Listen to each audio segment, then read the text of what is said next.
Thank you, thank you. And again, it's always a privilege to be speaking to the multitude of people who join every morning for Heart Strong. It's really an honor.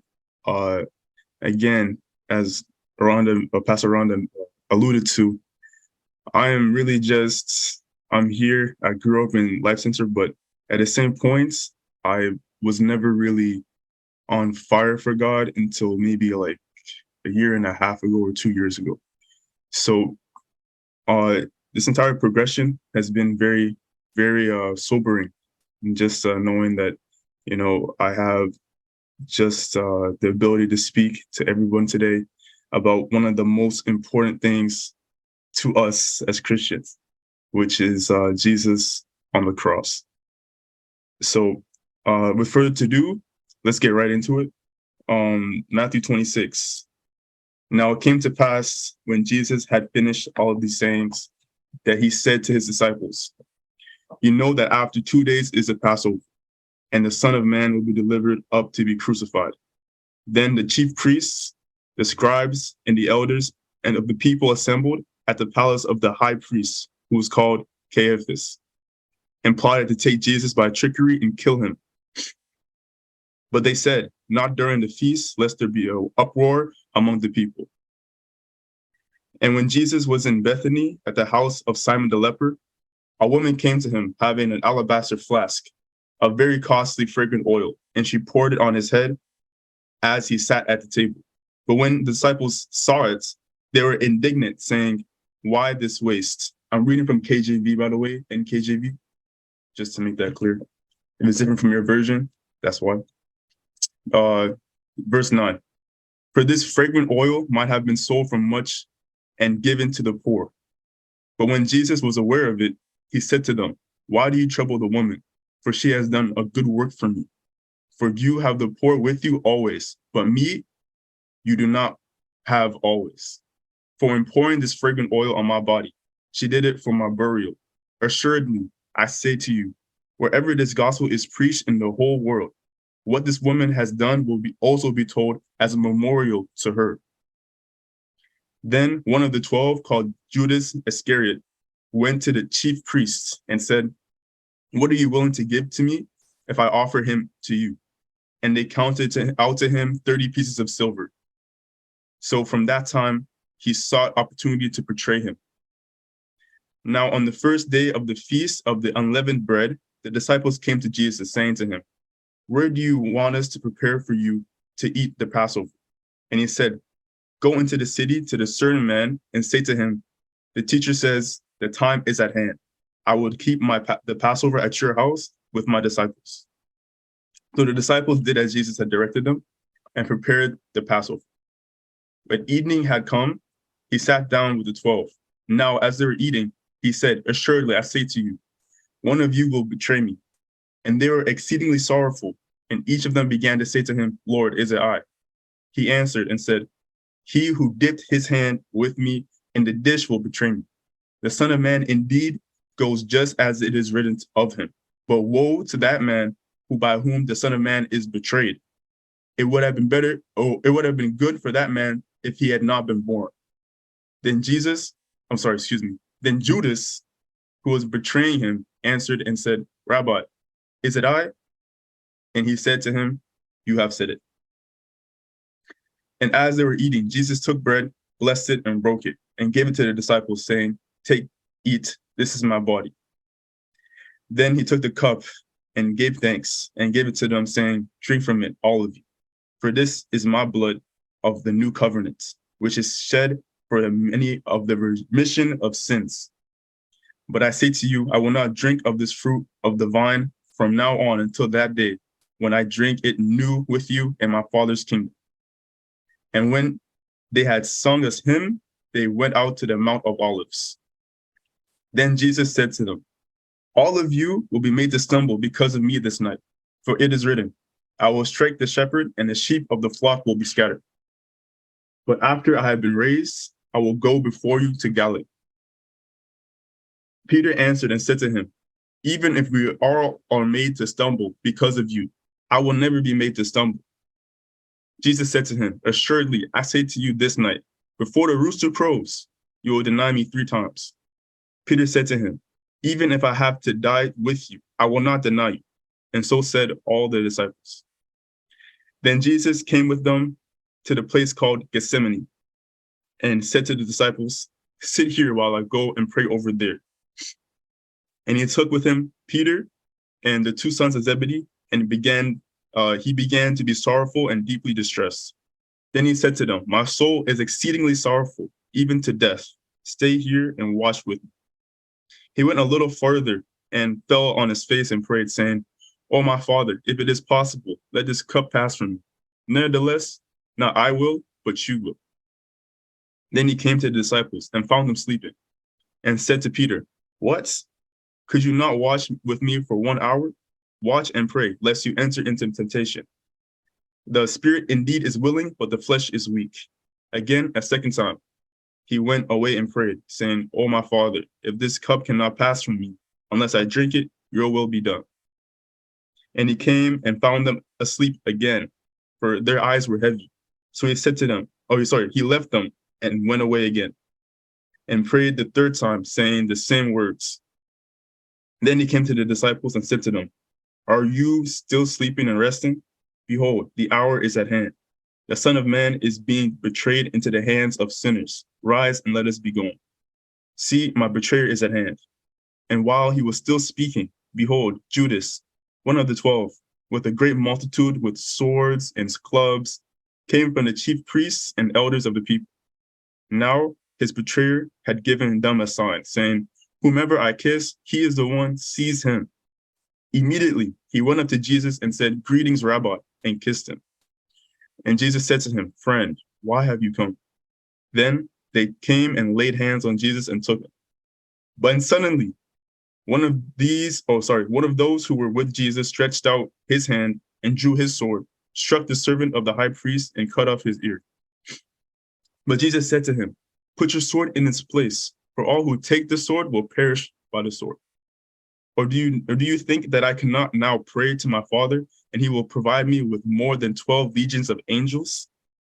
How then could the scriptures be fulfilled, that it must happen thus?" In that hour, Jesus said to the multitudes, "Have you come out as against a robber with swords and clubs to take me? I sat daily with you, teaching in the temple, and you did not seize me. But all this was done that the scriptures of the prophets might be fulfilled." And then all the disciples forsook him and fled. And those who had laid hold of Jesus led him away to Caiaphas, the high priest, where the scribes and the elders were assembled. But Peter followed him at a distance to the high priest's courtyard, and he went in and sat there with the servants to see the end. Now the chief priests, the elders, and all the council sought false testimony against Jesus to put him to death, but found none. Even though many false witnesses came forward, they found none. But at last, 2 false witnesses came forward, and they said, "This fellow said, I am able to destroy the temple of God and build it in 3 days." And the high priest arose and said to him, "Do you answer nothing? What is it these men testify against you?" But Jesus kept silent. And the high priest answered and said to him, "I put you under oath by the living God. Tell us if you are Christ, the Son of God." Jesus said to them, "It is as you said. Nevertheless, I say to you, hereafter you will see the Son of Man sitting on the right hand of the power and coming on the clouds of heaven." Then the high priest tore his clothes, saying, "He has spoken blasphemy. What further need do you have of witness? Look, now you have heard his blasphemy. What do you think?" They answered and said, "He is deserving of death." Then they spat on his face and beat him, and others struck him with the palms of their hands, saying, "Prophesy to us, Christ. Who was the one that struck you?" Now Peter sat outside in the courtyard, and a servant girl came to him and said, "You were also with the Jesus of Galilee." But he denied it before them all, saying, "I don't know who or what you are saying." And when he had gone out to the gateway, another girl saw him and said to those who were there, "This fellow was also with Jesus of Nazareth." But again, he denied with an oath, I do not know the man. And a little later, those who stood by came up and said to Peter, surely you are also one of them, for your speech betrays you. Then he began to curse and swear, saying, I do not know the man. Immediately a rooster crowed. And Peter remembered the word of Jesus, who had said to him, before the rooster crows, you will deny me 3 times. So he went out and he wept bitterly. Heavy chapter. This is some very key highlights I have to point out on just the anointing from the woman, the betrayal of Judas, also the Peter denying Jesus after vehemently saying that he would never deny him. And I also have to mention Gethsemane as well, just very shortly, since such a long chapter, I'll just continue to read it. But those are things to just highlight in your brain, or highlight if you have a highlighter for actual Bible. Matthew 27. When morning came, all the chief priests and elders of the people plotted against Jesus to put him to death. And when they had bound him, they led him away and delivered him onto Pontius Pilate, the governor. Then Judas, his betrayer, seeing that he had been condemned, was remorseful and brought back 30 pieces of silver to the chief priests and elders, saying, I have sinned by betraying innocent blood. And they said, what is that to us? You see to it. Then he threw down the pieces of silver in the temple and departed, and went and hanged himself. But the chief priest took the silver pieces and said, it is not lawful to put them in the treasury, because they are the price of blood. And they consulted together and brought with them the potter's field, and to bury strangers in. Therefore, that field has been called the field of blood to this day. Then was fulfilled what was spoken by Jeremiah the prophet, saying, and they took the 30 pieces of silver, the value of him who was priced, whom they of the children of Israel priced, and gave them to the potter's field, as the Lord directed me. Now Jesus stood before the governor, and the governor asked him, are you the king of the Jews? And Jesus said, it is as you say. And as he was being accused by the chief priests and elders, he answered nothing. Then Pilate said to him, do you not hear how many things they testify against you? But he answered him not one word, so that the governor marveled greatly. Now at the feast of the governor was accustomed to releasing to the multitude one prisoner whom they wished. And at that time, there had a notorious prisoner called Barabbas. Therefore, when they had gathered together, Pilate said to them, whom do you want me to release to you, Barabbas or Jesus, who was called Christ? For he knew that they had handed him over because of envy. While he was sitting on the judgment seat, his wife sent to him, saying, have nothing to do with that just man, for I suffered many things today in a dream because of him. But the chief priests and the elders persuaded the multitudes that they should ask for Barabbas and destroy Jesus. And the governor answered and said to them, which of the two do you want me to release to you? They said, Barabbas. Pilate said to them, what then shall I do with Jesus, who was called Christ? They all said to him, let him be crucified. Then the governor said, why? What evil has he done? But they cried out all the more, saying, let him be crucified.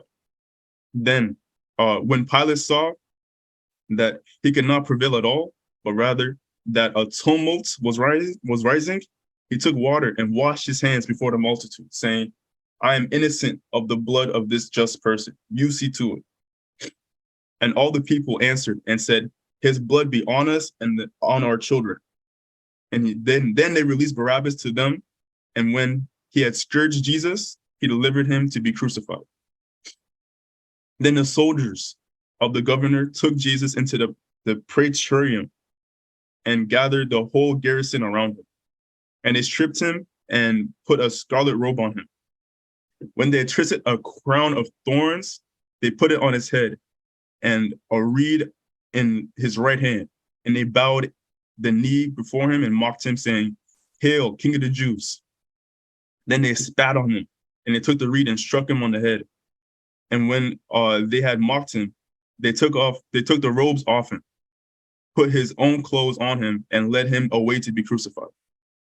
Now, as they came out, they found a man of Cyrene, Simon by name. Him they compelled to bear his cross. And when they had come to a place called Golgotha, that is to say, place of the skull, they gave him sour wine mingled with gall to drink. But when he had tasted it, he would not drink. Then they crucified him and divided his garments, casting lots, that it may be fulfilled what was spoken by the prophet. They divided my garments among them, and from my clothing they cast lots.